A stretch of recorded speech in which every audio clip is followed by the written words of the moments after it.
What's up, guys? We're back. Dynamic Man Podcast, episode 69. Magical number there, 69. It's gonna be is this gonna be a sexy show?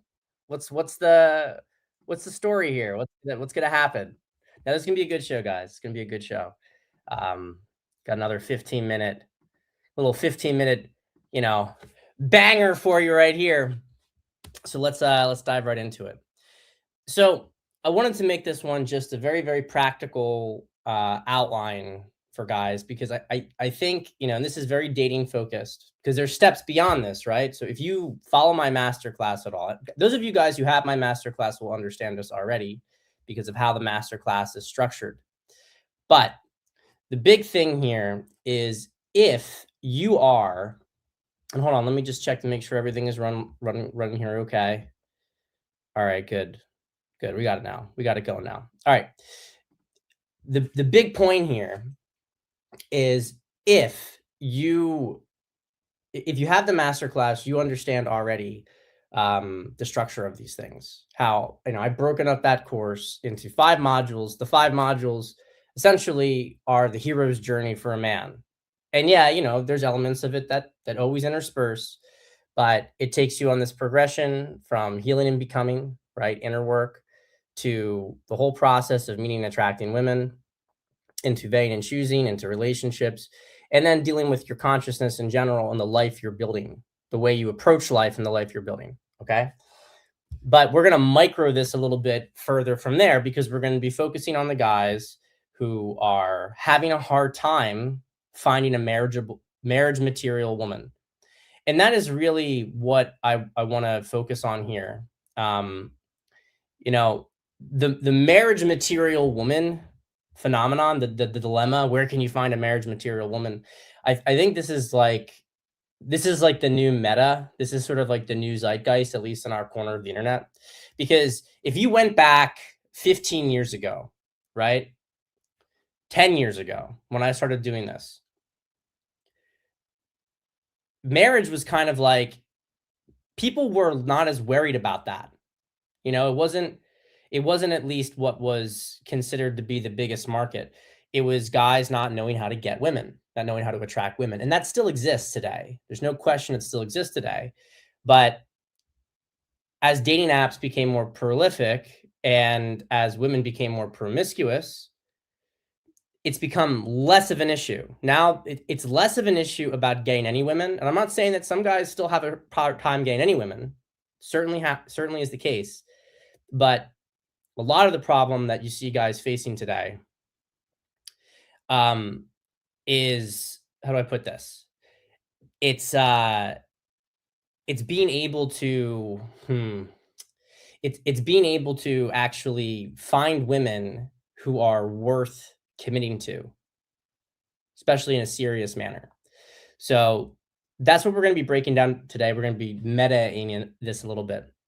The first thing is the inner work issue. So I know I don't want to like belabor it too much, but step one, inner work, very, very important.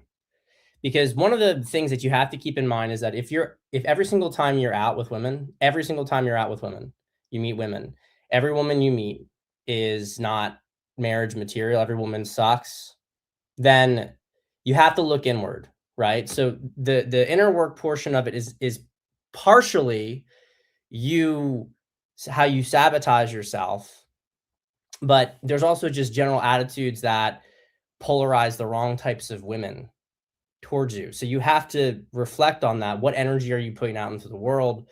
What beliefs do you have about yourself and about women? It sounds like a little cheesy to say, but it's like I don't think guys today, because they're so black-pilled, I don't think that they appreciate it enough that you really need to see the positive in women if you're going to draw that positive out of women and women who embody that positive into your life, right? If you believe that women suck, you are going to see how women suck all over the place. And that is going to become your sort of meta, and it will gradually poison and lower the quality of the interactions with women. So you have to look inward. You have to look at your own beliefs about yourself and about women and change those.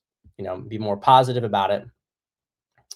Some of this is the identity. What kind of man does well with women, and not just does well with women, but does well, finds a marriage material woman. What would that man be? I harp a lot on how a lot of modern women today, especially as they get into their 30s, they want a husband, but nobody's good enough. And I mentioned this on a previous show. I don't think the issue is a woman's standards. The issue for other men, as she gets older, it's inevitable. The issue is her standards for herself, right? But you have to have that same kind of attitude, though. You want to have a woman who's going to be a great wife. Well, are you the man that kind of woman is going to want to be with? Is a woman going to surrender to you in that way? If women don't do that, you have to pay attention to the energy. This is a first step. Okay? This is the first step. The second step is to choose a dating strategy. Okay? A dating strategy is, of course, how are you going to approach this, right? How are you going to go out and actually meet women?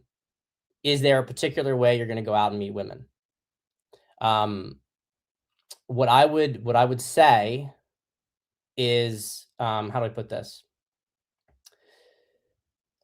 So you have to figure out, based on, first off, the kind of women that you're interested in. Because a wife material woman, there's like universals, but there's also subjective tastes, right? Subjective tastes. No gym, bow tie asset. What's going on? What's going on, man? You can't skip gym day. What's going on? It's probably like -50 over there. My friend bow tied assets in Siberia, basically. Close enough, right? Close enough. Ural Mountains. You have to figure out what kind of women you particularly like. So if you're a more religious guy, you're obviously going to want to be in more religious settings, like that apply to your faith, and not just direct, but adjacent, like any kind of activities. It's not just going to church. It's what is the church involved in, and what sort of stuff would the women in that church be involved in, right? Volunteering, etc. And then you have fitness and health, right? If you're a more fitness oriented guy, healthy lifestyle is important. You're going to want to meet women through that. So there's the strategy here. There's the strategy here, right?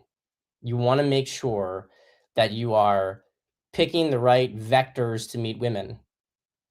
If you like drinking and you like partying, you're going to want to meet girls who like to drink and party, right? You like music, you like EDM, you better be getting into the dance music scene, electronic dance music scene, right? So what's your scene? If the guy doesn't have a scene, that's okay if you don't have a scene, but then maybe your scene is the guy who goes and does cold approaches, right? You're the kind of guy who hangs out, more artsy guy who hangs out at a cafe, talks to women as they come by, bookstore, whatever. Point is, you got to find your meta. You got to find your strategy. So that is, what type of way do you want to meet women? Honestly, even if you're an online guy, I don't recommend excluding yourself to this, but you can use social media to meet women too. Okay? You can use social media to meet women. So if you're active in social media, who do you interact with? What kind of girls do you interact with through there? I saw something on X the other day that if you have an account of like around 300, there's likely a girl who has a crush on you. And I can tell you, like, I've had girls, I've had girls in my DMs before. Nothing like salacious, because they know I'm married, but I don't give them anything. So, I have to be polite. I don't give them anything. So nothing ever develops from it. But like, yeah, I've seen this over the years. So it's a good strategy. And yeah, 300 followers is not a lot. Okay. So you gotta look at the strategy. The next thing is to max out the 3 pillars. So if you look at the description of this video, you'll see, go to patstedman.com, sign up for my email list. It's free. And you get a copy of my book, 3 Pillars of Attraction, which is also free. You can also get on Amazon if you want, hard copy. It's a short book. It's like less than 100 pages. But very, very jam-packed, like purely jam-packed with information and structure. And the reason the book is important right? The importance of the book for your purposes here in the concept is the three pillars of attraction being pre-selection, persona, and personality. These are basically what makes you attractive. Okay. So if we are recapping through this so far, we're talking about the inner side of things, your beliefs and attitudes, how you feel about yourself, how you feel about women, addressing that. And then we're moving into meeting. How are you going to meet the women? So both like type of way to meet women, but also environment, demographic, the target. And now step 3, we're talking about your attractiveness in general. So pre-selection is going to be the status that you bring to the table, if you have any kind of fame, right? Looks are obviously one of the major elements here too.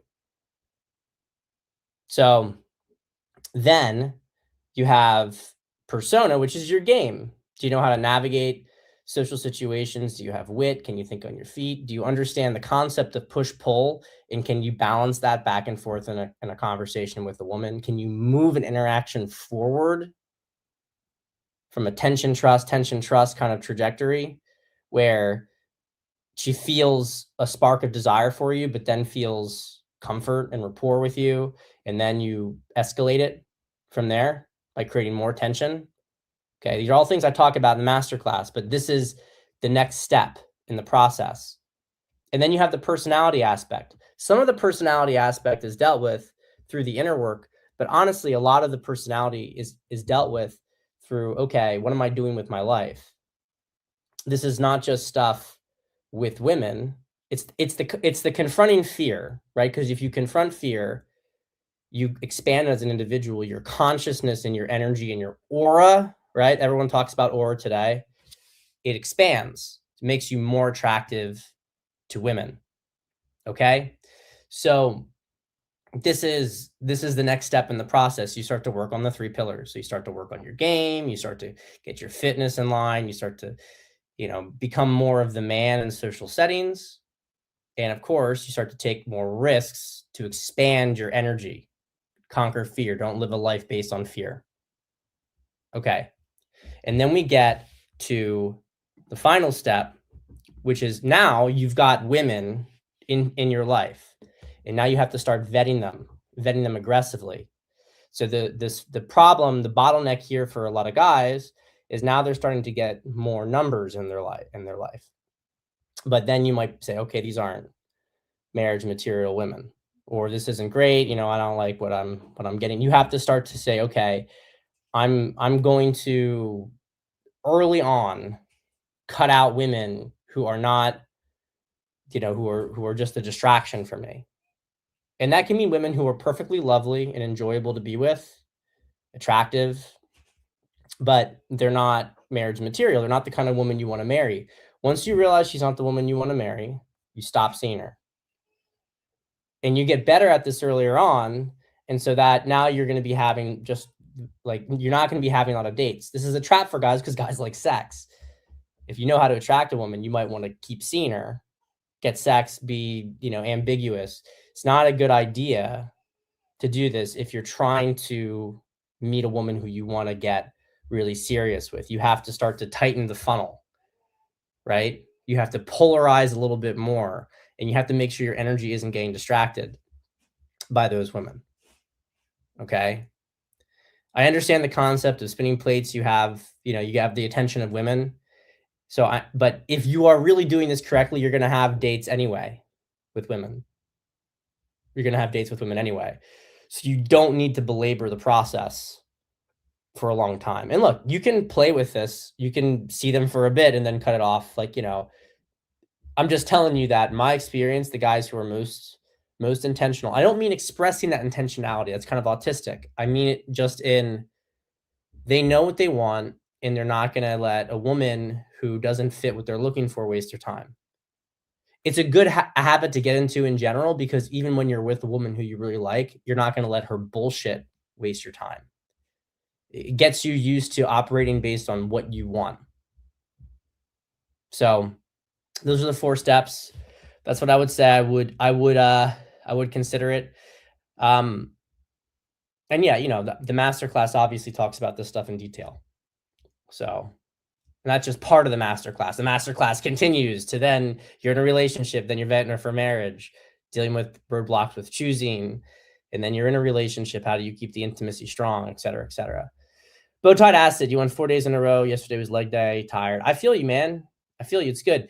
I gotta say, like I've done like the push-pull leg split before, and nothing feels better to me than the classic bro split, which is one body group every one body group every day of the week. I did that in prison. At least the second half of prison, I did that in prison. It's just I just think it's great. I'm too old to be doing intense to do like a single body part heavy twice a week. I can do it like 1.5 times a week, where I hit it really hard one day and hit it indirectly another day, you know. But I can't do like if I'm trying like I can do it, but I just get tired. I get worn out. I'm more sore. I just find the classic bro split, you know, back day one, chest, legs, arms, shoulders. It's great. You get indirect legs on back day. I know this is like not relevant, but we're closing up here. You get indirect legs through like deadlifts on back day. You know, it's good stuff. Anyway, guys, my business partner's calling me. I got to jump on another call. I love you all. I'll see you tomorrow. We're going to have a good time. And as always, see you on the next show. Take care.